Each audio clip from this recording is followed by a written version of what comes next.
Hi friends, இன்றைக்கி நம்ம கிச்சனில் தேங்காய் பிஸ்கெட் ரெசிபி தான் பார்க்க போகிறோம். அதுக்கு கடாயில் 1 டேபிள் ஸ்பூன் அளவுக்கு நெய் சேர்த்துக்கிறேன். 1 கப் அளவுக்கு நீளமாக துருவின தேங்காய் சேர்த்துக்கலாம். தேங்காய் ஃப்ரெஷ்ஷானதாக இருந்தால் டேஸ்ட் ரொம்ப நல்லாயிருக்கும். தேங்காய் லைட்டாக வறுத்து கலர் மாதிரி வந்ததுக்கப்புறம் எடுத்துடலாம். நம்ம எந்த ட்ரேயில் பேக் பண்ண போகிறோமோ அந்த ட்ரேயில் கொஞ்சமாக நெய் தடவிட்டு மைதா சேர்த்து டஸ்ட் பண்ணி எடுத்து ரெடி பண்ணி வச்சுக்கலாம். மிக்சர் ஜாரில் 1/2 கப் அளவுக்கு சுகர் சேர்த்துருக்கேன். அதில் 3 ஏலக்காய் சேர்த்துட்டு பவுடர் பண்ணி வச்சுக்கணும். மிக்சிங் பவுலில் 3 முட்டையோட வெள்ளைக்கரு மட்டும் சேர்த்துக்கிறேன். அதில் பவுடர் பண்ண சுகர் சேர்த்து நல்லா மிக்ஸ் பண்ணிக்கலாம். சுகர் நல்லா கரைஞ்சி வந்ததுக்கப்புறம் வறுத்த தேங்காய் சேர்த்துக்கலாம். தேங்காய் முட்டையோடு நல்லா மிக்ஸ் ஆகி வந்ததுக்கப்புறம் 1/2 கப் அளவுக்கு மைதா சேர்த்துக்கிறேன். 1 பிஞ்ச் அளவுக்கு சால்ட் சேர்த்துக்கலாம்.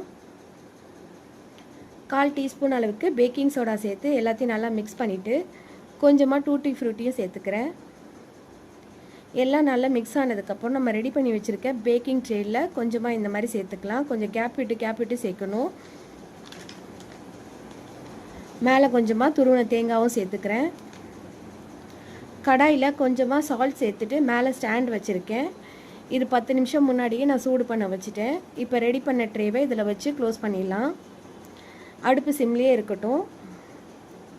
இன்னொரு பேக்கிங் ட்ரேயில் அவனில் வைக்கிறதுக்காக ரெடி பண்ணி வச்சுருக்கேன்.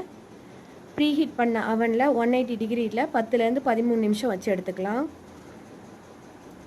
இப்போ 10 நிமிஷம் ஆயிடுச்சு. அடுப்பில் இருக்கிறத ஓப்பன் பண்ணி பார்க்கலாம். வெந்து வந்துருச்சு. அவனில் இருக்கிறதும் நல்ல கோல்டன் கலரில் வெந்து வந்திருக்கு. சூடு ஆறுனதுக்கப்புறம் நம்மளோட தேங்காய் பிஸ்கெட்டை சாப்பிட்டு என்ஜாய் பண்ணலாம்.